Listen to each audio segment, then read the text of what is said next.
दोस्तों आज का वीडियो ना उन सभी स्टूडेंट्स के लिए जो या तो अपनी पहली जॉब मिलने वाली है या तो अपनी पहली सैलरी मिलने वाली है। हर साल ना इंडिया में लाखों बच्चे ग्रेजुएट होते हैं, या तो इंजीनियरिंग, मेडिकल, आर्ट्स, फाइनेंस या कोई भी फील्ड हो।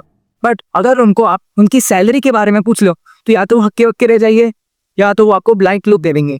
अब यहीं पे अगर आप किसी को अपनी पैकेज के बारे में बताते हैं तो आप कहेंगे कि मेरे को तो 24 लाख का पैकेज मिला है, तो वो मन ही मन में अपनी कैलकुलेशन करेंगे और वो सोचेंगे कि 24 डिवाइड बाय 12 इज 2, तो भाई तेरे को तो मंथ के 2 लाख मिलते होंगे। बट सिर्फ तुम्हें पता है कि तुम्हें 2 लाख नहीं, सिर्फ ये मिलता है, सिर्फ ये देख रहे हो, ये 5 का सिक्का। हाँ, आज की वीडियो में ना मैंने ट्राई किया है कि आपको सीटीसी और इन हैंड सैलरी के बारे में बहुत ही बेसिक टर्म्स में समझा सकूं और ये समझा सकूं कि कंपनी आपको कितना देती है और आपका कितना काटती है। वीडियो को ना लास्ट तक देखना, क्योंकि लास्ट में एक जबरदस्त सीक्रेट बताऊंगा मैं तुमको। तो चलिए शुरू करते हैं। सबसे बड़े टर्म से CTC which is cost to company. So CTC वो होता है जो आपकी कंपनी आप पे खर्चा करेगी, सिर्फ आप पे स्पेंड करेगी। ये वो अमाउंट है जो आप पे स्पेंड होती है, बट ये पूरी की पूरी अमाउंट आपके बैंक अकाउंट में नहीं आएगी। मतलब कि अगर 10 लाख की CTC है तो 10 लाख नहीं मिलेंगे, बिल्कुल भी नहीं। CTC में बेसिक सैलरी के अलावा अलाउंस, बोनसेस, डिडक्शंस और प्रोविडेंट फंड्स के अलावा और बहुत कुछ आता है जिसके बारे में हम आगे बात करेंगे। तो जाते हैं CTC के सबसे इंपॉर्टेंट पार्ट पे, पैसे। है ना। रुक जा रे भाई, मेरे को तो बोलने थे। जो है बेसिक सैलरी।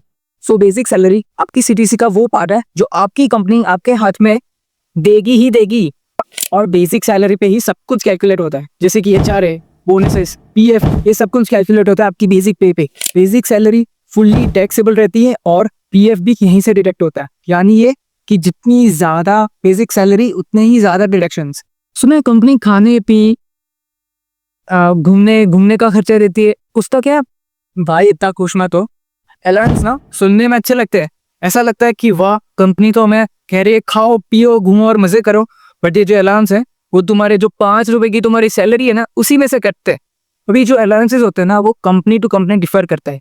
कुछ कंपनीज देती है अलाउंस, कुछ कंपनीज नहीं देती। बट बेसिक्स अलाउंस जो है वो है HRA, यानी कि house rent allowance, medical, travelling, food, ये सब जो है वो बेसिक्स आ जाता है। कुछ कंपनी से देती है और कुछ कंपनी इससे ज्यादा भी देती है। ये सब तो टैक्स फ्री होंगे ना, या इनमें भी कुछ होता है, कुछ नहीं होता। जैसे कि आप रेंट पे रह रहे हो तो आपको रेंट की स्लिप दिखा के वो HRA का कुछ पार्ट टैक्स फ्री हो जाता है। मेडिकल अलाउंस क्लेम करने के लिए आपको मेडिकल बिल्स दिखाने पड़ते हैं, वरना वो भी टैक्स पे आ जाएगा आपके। यानी एक हाथ आपका टूटा हुआ है और एक हाथ से आप टैक्स पे कर रहे हो। इतना वो एक हाथ टूटा कैसे, जरा वो भी तो बता। अच्छा छोड़, फिर ये बता कि सैलरी इतनी कम क्यों मिलती है। यही तो ट्विस्ट है, क्योंकि CTC में ना काफी सारे डिडक्शंस होते हैं।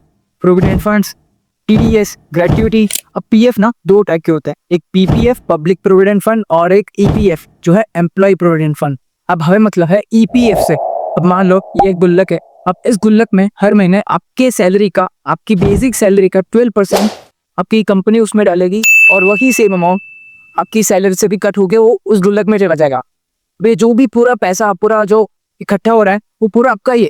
बट ये आपको तब मिलेगा जब आप कंपनी छोड़ते हो या फिर उस कंपनी से रिटायर लेते हो। अब जरूरी नहीं है कि ये जो सिस्टम है वो सभी कंपनी इसे फॉलो करें, बट अगर कोई कंपनी से फॉलो कर रही है तो वो अपनी पे स्लिप पे लिख के आ जाएगा। अब हम एक बहुत इंपॉर्टेंट कंसेप्ट की बात करने वाला है जो है इनकम टैक्स, जो हर एक सैलरी पर्सन को देना पड़ता है। एक है ओल्ड रेजिम और एक है न्यू रेजिम। वो जो न्यू रेजिम जो 12 लाख वाला, आई होप आपने वो 12 लाख वाला सुना होगा। अब जो आपका इनकम टैक्स है वो कटता है TDS के थ्रू, मतलब कि टैक्स डिडक्शन एट सोर्स। इसे हम एक एग्जांपल के थ्रू समझते हैं। मान लो आप एक रेस्टोरेंट में गए खाना खाने के लिए एंड वहां पे आपने ऑर्डर दिया अपना। अब वो मैनेजर कहता है कि आप पहले ही प्लीज पे कर दे। अभी तू पैसे देता भी है, हर बार तो मुझसे मांगता है। यही होता है TDS में, जब आपको आपकी मंथली इनकम मिलती है उसके पहले ही आपका वो TDS कट हो जाता है। मतलब अगर 10 लाख की सैलरी है तो सिर्फ 6 या 6.5 लाख ही मिलेंगे। एग्जैक्टली। इसलिए अपने ऑफर लेटर को ध्यान से पढ़ना और अपने CTC को भी ध्यान से ब्रेक डाउन करना। अब नेक्स्ट है ज्वाइनिंग बोनस। सुन के ही पता चल रहा है कि ये ज्वाइन होने पे बोनस मिलता है।